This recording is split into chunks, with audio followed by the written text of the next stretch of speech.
Hey there guys, it's Miranda, and you're watching Friends with Creepers. Today I'll be showing you a walkthrough for the Realm of the Fae dungeon in Rift. Before I get started, if you're looking for a specific boss strategy, feel free to check out the description box below the video. I listed all the timestamps so you can skip to that part of the video. With that being said, Realm of the Fae is a level 17 to 19 dungeon located in northern Silverwood, the Guardian starting zone. It can be a little tricky to find, so pay attention.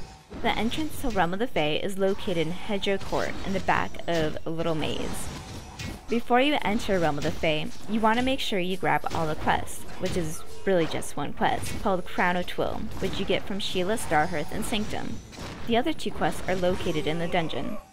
When you enter the dungeon, be sure to pick up the quest, The Land of Seasons from Nuna Hawkwing. This quest will require you to bless 5 shrines in the dungeon, the first of which being right behind Nuna Hawkwing. I'll show you on the map where the shrines are located, but you shouldn't have trouble finding them because their location will be displayed on your minimap anyway. The only other quest in the dungeon is an automatic quest and requires you to kill all the bosses, so you don't really have to pay that much attention to it. When you begin killing trash, be careful when you make your pulls. The trash is packed really tightly in Realm of the Fae, and there happen to be quite a few patrols as well. Not far into the dungeon, you will run into your first boss, Trickster Maelow.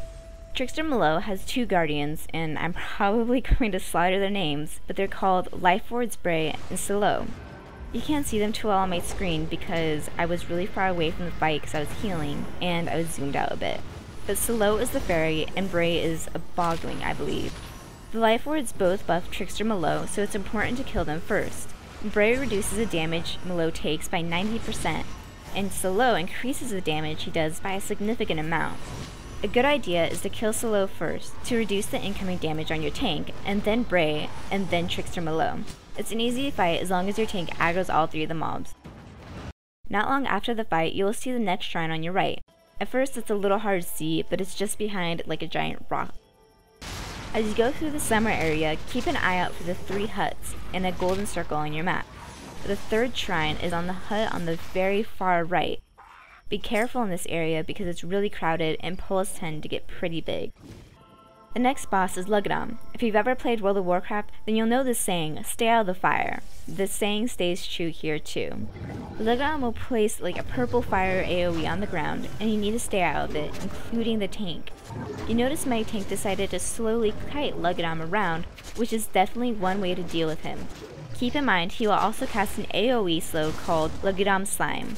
It's really not a huge deal, but it slows you down a little bit, and if you get out of range of the healer or something, it just means the healer's not going to be able to save your butt just as fast. After killing Luggodhan, you'll enter the autumn portion. Halfway through autumn, you'll see the 4th shrine sectioned off by hedges on the side. Not long after that, you'll run into Battlemaster Atrophinius.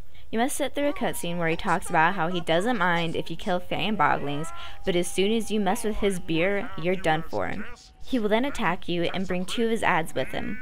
My group decided to kill the ads first, but they will disappear when you kill Atrophinius anyway. So if you can heal through the damage, go ahead and ignore the ads, and then burn down Battlemaster Atrophinius. Atrophinius has a frontal cleave and knockback and tends to attack people at random. Your best bet is to have your tank back up against the wall and keep your group members close. Just do your best to keep everyone healed and burn them down quickly, and you shouldn't have any trouble. Next is the winter area, and as soon as you enter, you will see the last shrine up the slope to the right. Be careful, it's a little hard to see here, especially if you have your graphics turned up on high like I do. Now, if you can't see, you might want to turn down your gamma, fiddle around with your graphics a little bit until it turns down the weather effect. I personally thought it looked pretty awesome, but apparently it's kind of dangerous if you can't see where you're going. At the end, you'll have to kill Faelord Twyl. You have to kill 3 avatars before you can fight him. A portal will appear, and if you have trouble recalling what comes next, the order is the seasons backwards. Autumn, summer, spring, etc. Autumn has a fear type spell that will incapacitate you for about 5 seconds. It's not a really huge deal, just make sure you burn him down and you should be fine. Summer will split into 2, and then those 2 will split again, and those 4 will split again. Keep up your AoE, let the tank aggro, and you should be fine.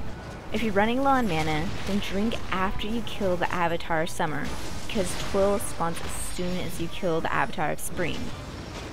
Spring will summon a couple groups of Nectar Seekers. Try to kill him, but down the ads first so that you don't have to kill Faelor Twyl while being attacked by 6 Nectar Seekers, because again, Faelor Twyl will summon as soon as you kill the Avatar of Spring. The only thing you remember while killing Twyl is to pay attention to the ground. The little swirly thing will move around the ground in a sporadic pattern, and if it hits you, it will do some pretty significant damage. He will also root you in place, but it's not a huge deal. Just keep everyone healed and the fight is super easy. When you kill Faelor Twyl, be sure to boot his crown and then burn it at the altar behind him. This will complete the quest for the Crown of Seasons, and a cutscene will ensue. Collect your reward from the automatic quest at the top of your screen, and turn in your 2 completed quests to Sheila, Starhearth, and Sanctum. So that's how you complete Realm of the Fae and all the quests that go with it. Wasn't too hard, right? I hope you guys enjoyed the video. I just wanted to thank everyone for their support. It means a lot to me. Next, I'll probably do a walkthrough for Darkening Deeps, so keep an eye out for that. Remember, like the video, comment, subscribe, and I'll see you guys next time.